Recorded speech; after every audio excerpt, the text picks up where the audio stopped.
ભૌતિક ભૂગોળ વાયુમંડળની અલગ અલગ પરત આ પ્યારી પૃથ્વી અને સૌપ્રથમનું જે પહેલું લેયર છે એ છે જે લેયર જે છે એ શોભાવરણ જે છે તેની ઊંચાઈ 8 કિલોમીટરથી લઈ અને 16 કિલોમીટર સુધીની હોય છે.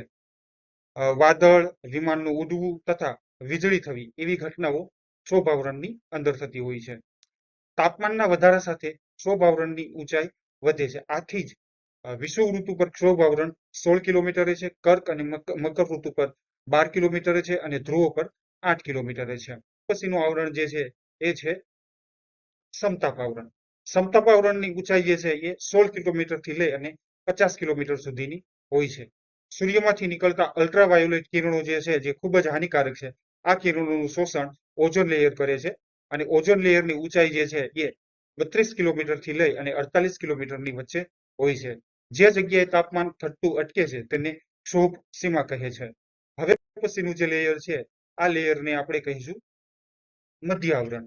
આ મધ્ય આવરણ જે છે જેની ઊંચાઈ 50 કિલોમીટરથી લઈ અને 80 કિલોમીટર સુધીની હોય છે અને ઉલ્કાના રજકણનું બનેલું એક વાદળ જોવા મળે છે જેના પર સૂર્યપ્રકાશ પડવાથી આ ચમકતું દેખાય છે.